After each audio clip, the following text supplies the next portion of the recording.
Malinis na ang isang bahagi ng Divisoria dahil sa clearing operations ng Task Force Divisoria. Pero ang mga nagtitinda at pedicab, naglipatan lang malapit sa lugar. Kamustahin na po natin sitwasyon doon?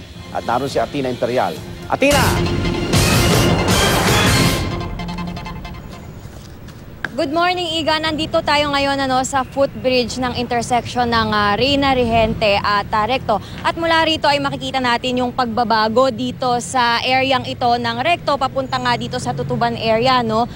Kung mapapansin nyo, dati kasi itong area na ito ay punong-puno talaga ng mga tindahan at halos maukupa na yung kalsada papasok at palabas nitong Tutuban area. Pero sa ngayon, dahil nga sa mahigpit na pagpapatupad nga ng Task Force Divisoria ay nagkaroon na ng limit yung uukupahan nitong mga tindahan. Ang pagbabagong ito, Igan, ay resulta nga raw ng araw-araw na clearing operations ng Task Force Divisoria.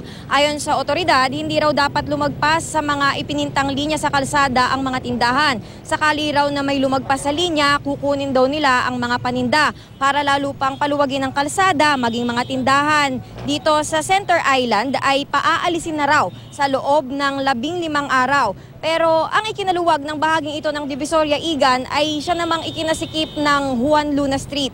Dito kasi ay naroon yung mga tindahan at mga pedicab na nakaharang na sa daan at di alintana yung sama ng panahon kanina dahil kanina mga pasado 3:00 ng madaling araw ay umulan dito sa area. Narito naman, Igan, ang saloobin ng mga tindera sa ipinatutupad na patakaran ng Task Force Divisoria.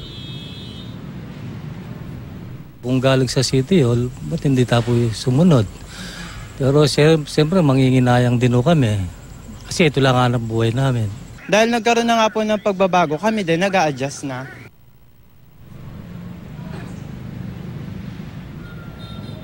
Kanina, Igan, mga 3:00 hanggang 4:00 ng madaling araw ay kapansin-pansin dito yung mga basurang nakahambalang sa daan. Pero kaninang pasado 4:00 ng madaling araw ay meron na tayo ditong mga street sweepers at garbage collectors na talaga namang nilinis na itong area. At maganda naman, Igan, na hindi lang daloy ng trapiko yung pinagtuunan ng pansin nitong Task Force Divisoria, kundi pati yung kalinisan nitong area. Sa mga oras na ito, Igan, ay wala pa tayong namamataan ng mga pulis o mga miyembro ng Task Force Divisoria.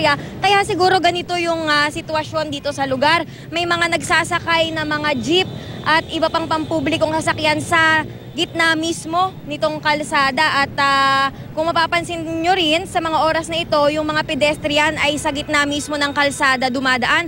Ayon doon sa mga tindero kasing nakausap natin kanina, pag nandito daw yung mga pulis ay talagang na doon sila sa bangketa dumadaan. At kung mapapansin natin, meron ditong, Igan, isang tindahan dito sa Center Island na yung tolda niya lumagpas na doon sa sinasabing pinintang line dito sa daan. So kumbaga, dahil nga wala pang sumisita sa kanila, hindi pa nila sinusunod yung hinigpit o yung mahigpit na patakaran ng Task Force Divisoria sa mga oras na ito. At yan muna ang pinakahuling balita mula rito sa Divisoria. Igan. Maraming salamat, Atina Imperial.